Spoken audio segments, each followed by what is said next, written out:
Olá, meus amigos do YouTube. Estamos aqui gravando mais um vídeo e eu vou hoje pedir para as pessoas que não são inscritas no meu canal que, por favor, se inscrevam no meu canal, acione o sininho das notificações, comente, compartilhe e deixe o seu joinha lá, que é muito importante. Mas principalmente que se inscrevam no meu canal. Daí hoje eu vou começar o dia meu hoje gravando esse vídeo. Eu fiquei assim um pouco indeciso no qual seria o conteúdo, e ainda não tinha feito assim eu não tinha chegado ainda a um determinado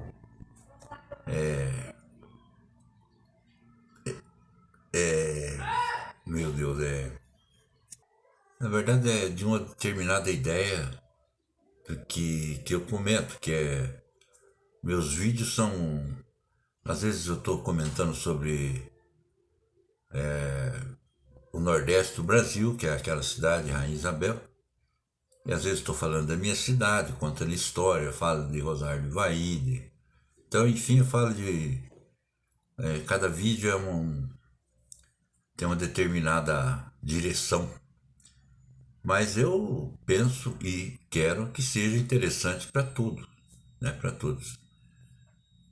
Mas hoje eu vou, como eu não terminei ainda de concatenar minhas ideias a respeito do que eu quero falar num determinado vídeo, porque eu gosto de. Eu sempre. Eu tenho notado que em cada lugar desses que eu comento tem muita história, tem muita resenha, tem muita encrenquinha, sabe? De youtuber, de resenhista, de. São. Assim, são coisas assim que muita gente que às vezes até que me segue são apolíticos, não gosta de política. Então quando eu falo em política, talvez não seja o vídeo melhor para eles assistirem, né? Eu tenho minhas críticas, eu gosto de política, mas também gosto de comentar sobre aquela cidade lá do Nordeste, enfim, de qualquer cidade que eu souber alguma coisa no Brasil, eu vou comentar. Mas o meu objetivo principal seria atingir a cidadezinha de Rainha Isabel, lá no Pernambuco, né? Mas eu vou deixar isso para um outro vídeo daí, né? Que eu quero falar do mocó disfarçado de quero-quero e do pavão aos matutos brasileiros. O pavão das Europa, né? Como ele se coloca a respeito. Então eu vou contar uma história que se passou quando me contaram, falaram para mim, quando estavam contando a história, que era no estado de Goiás. Isso há muitos anos atrás, muito mesmo. Onde, numa região lá, existia um coronel. Naquela época era muito comum os coronéis, né? Muitos em Nordeste, Minas Gerais, São Paulo, vinha para o Rio Grande do Sul, no Brasil inteiro tinha esse título de coronel, né? Geralmente essas pessoas compravam esses títulos e se tornavam líderes políticos e da região toda. Mais ou menos, para quem eu estou me dirigindo agora, entende e sabe o que é esses coronéis, né? Então, essa história é até um pouco hilária, né? Se passou nessa fazenda muito grande que era desse coronel que dominava aquela região toda ali. E em determinado momento da vida dele, ele tinha uma filha que chegou naquela época assim no ponto já de casar. De casar. Mas ele não queria, porque naquele tempo a gente sabe que quem dominava o casamento de um filho, de uma filha, eram os pais. Né? E principalmente essas pessoas de família tradicional, coronéis, essas coisas assim, era muito mais ainda rígido a coisa. Já na classe assim mais abaixo, talvez fosse diferente, era diferente. Né? Geralmente as pessoas se casavam naquelas pessoas, né, que não era o importante, era a camada inferior, que era assim, infelizmente. Se procurava então, a moça procurava um jovem que era trabalhador, e também o jovem também geralmente procurava uma moça trabalhadeira, porque naquele tempo as mulheres trabalhavam como quase homem. Eu me lembro porque a minha família foi originária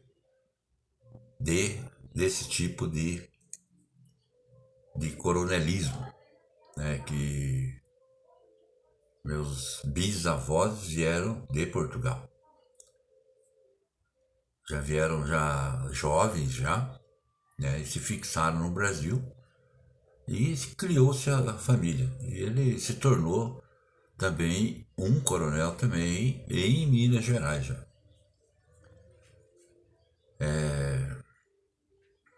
Está me fugindo aqui da memória até a localidade, mas um outro momento eu quero contar alguma história dele, eu vou falar. Então esse coronel, chegou aquele momento de. Mas antes de falar, continuar com a história, eu vou dizer para você também o seguinte, que eu cheguei a conhecer alguns casos de moças, né, que trabalhavam na roça, porque o Brasil naquela época era rural, né, pouco industrializado, então a gente conta muita história rural. Que a moça, às vezes tinha aqueles mutirão, que era muito usado na época, de uma família ajudar a outra, de várias famílias se ajudarem para limpar uma lavoura de milho, feijão, enfim. Então juntava todo mundo, fazia no dia aquele trabalho que demoraria 10, 15, 20 dias. E cada um ficava com o compromisso de quando aquela outra família precisasse, todo mundo ia lá e ajudava. Então era uma comunidade bastante unida. Era assim. E fora aquelas pessoas que não tinham propriedade, nada, dependiam do trabalho do diário deles, né? Então as moças sempre sabiam que o casamento naquele tempo era muito importante na vida dessas jovens, do jovem, que já pegava aí seus 15 anos, 14, 15, 16 anos, já queriam, pensavam em casamento e formar uma família já. E as moças se dispunham a trabalhar de enxada, carpino, de foice, de tudo quanto é serviço. Então elas ficavam assim, bastante assim, evidentes entre os jovens, né, promissores, que seriam, estarem prontos para casar, que mas aquela moça, eu gosto dela, eu gostei muito dela, porque ela é muito trabalhadeira. E realmente naquela época tinha muita moça, eu cheguei a ver isso. Já muito mais aqui perto da minha vida, né? Porque essa história que eu tô contando é mais passada ainda. Que conforme a luta que estaria naquela diária, aquele dia, elas ganhavam de homem, né? Eram super dotadas mesmo no serviço, sabe? E daí aquela moça com certeza arrumaria casamento muito fácil, porque o outro jovem lá que também tinha esse mesmo compromisso de trabalho via que ali eles iam formar uma família e iam se ajudar e iam crescer, como quantas cresceram com a ajuda da mulher também trabalhando. E daí se formava aquelas grandes famílias, porque era normal e natural, famílias de 6, 8 pessoas acima, né? Até 15, 20 até, conforme a mulher aguentava de ter tanto filho, mas era assim, e essa natureza. Bom, voltando ao caso do coronel, a, a filha estava pronta, Então ele resolveu de arrumar um noivo para ela. Aí ele pensou, eu preciso arrumar um noivo, mas o cara tem que ser macho, tem que aguentar a proposta que eu vou fazer para ele. E ele então mandou até imprimir alguns papéis, escrever lá num lugar lá, marcando lá que ele precisava, ele queria que a filha dele estava disponível para o casamento, desde que a pessoa que fosse o concorrente ou se dispunha a se candidatar a ser o noivo e o futuro esposo dela, porque na verdade ele ia herdar já uma fortuna daquele coronel que era muito rico, e entrar uma família de pessoas bastante abastada. Mas como era exigido naquele tempo a macheza do homem sempre tinha que estar mais muito fluente, né, na vida, e ele propôs então um concurso. O que seria esse concurso? Todos os candidatos, no dia marcado, iriam lá para a sede da fazenda dele, lá num determinado galpão muito grande. Já estavam feitas as inscrições, né? Ali não tinha restrição quanto à feiura, nem idade, nada. Era quem fosse macho mesmo, podia se candidatar. Então ele propôs o seguinte, que o teste dele era que cada um daquelas pessoas inscritas teria que aguentar um chute nas partes íntimas, na macheza, ali naquela parte mais complicada do homem, né? Que todo mundo sabe que é o ponto fraco do homem ali. E principalmente se você for levar um chute, com certeza vai ser muito complicado, você não vai suportar. E assim foi, todo mundo achou que aguentava. E esse coronel tinha fama de ser um bom. Era, pode comparar como um burro mesmo, daquele que dá aqueles coices de quebrar a perna mesmo do peão. Ele era acostumado já na luta muito difícil, muito dura. E assim começou então o concurso. Fez aquela fila, né? Era bastantinha gente no concurso. E começou o teste. Já chegou o primeiro, um jovem alto, forte. Eu prepara. O cara pegou, o coronel soltou o chute na parte íntima dele, depois o cara caiu, não aguentou. Aquele tá eliminado fora. Veio o segundo, da mesma forma. Da mesma forma. Não aguentou também. E assim foi passando. Passou lá mais de 20 e a fila ainda estava um pouco grande e tinha um velhinho lá atrás, quase, praticamente ele era o último da fila. E ele tinha que também aguentar, claro, ele se inscreveu e não importava a idade, não importava a qualidade, desde que aguentasse aquele, aquele famoso chute daquele coronel. O velhinho olhou e vindo só gente caindo, gente forte, rapaz novo, não aguentava porque era quase que impossível aguentar mesmo.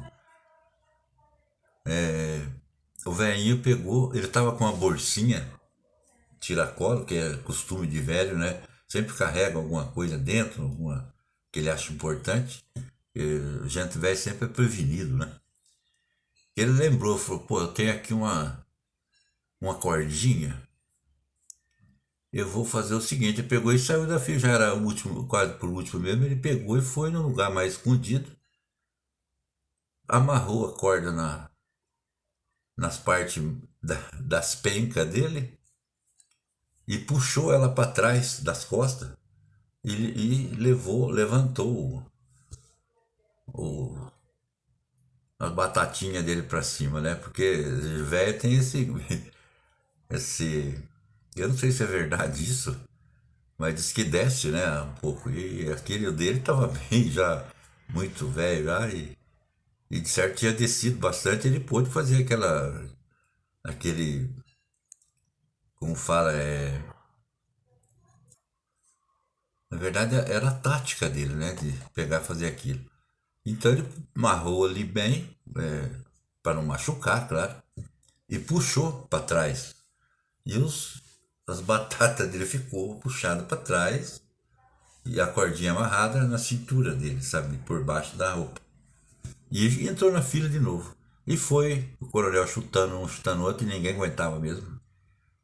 E chegou a vez do velho. Quando o coronel viu, ele falou: puta merda, mas esse velho é casar com a minha filha. Ele não aguenta, esses rapaz tudo novo, que tudo gente forte. Vai aguentar? Não vai aguentar. Eu não vou fazer essa covardia com esse velho. Mas eu vou dar uma lição nele. Quando chegou a vez do velho, o que o coronel pediu? Falou: "Ô, o senhor não está um pouquinho passado já da idade?" Não, não, mas tá, o papel que o senhor escreveu e colocou aí pra todo mundo ler, não tinha restrição nenhuma com velhice, com idade, com nada. E eu tô aqui e eu aguento o chute. Ah, você aguenta? Será que você aguenta? Mas vamos fazer o seguinte: eu vou mudar o jeito do chute. O velho já ficou com a orelha em pé, falou: mas mudar o jeito do chute, como que não vai fazer, né? Ele falou: você fica de costa e ergue, fica de coque. Eu vou te dar um chute, se você aguentar um chute na bunda, tá bom. O velho pediu pra morrer porque tava tudo amarrado pra trás, as coisinhas dele, né? E o cara soltou aquele baguado, aquele chute. O velho caiu desmaiado no chão, porque pegou de cheio, cara. Então, a história ficou engraçada, eu acho engraçada, né? Não é pra você morrer de dar risada também, mas é uma história que eu vi contar, certo? E o velho caiu desmaiado, foi pro hospital, até tiveram que internar ele. Aquilo inchou muito porque pegou muito de cheio. E o coronel não conseguiu o noivo para a filha dela porque ninguém aguentou. Não sei o que aconteceu depois porque não me contaram aí. Mas ficou aí essa pequena história. Se alguém quiser dar risada pode dar, mas ficou a história para alguém contar em algum lugar, alguma festinha, alguma brincadeira, não é mesmo? Forte abraço e depois, mais tarde, eu volto então com o Mocó do Nordeste disfarçado de quero-quero. E também do pavão da Zoropa aos matutos brasileiros. Forte abraço, minha gente.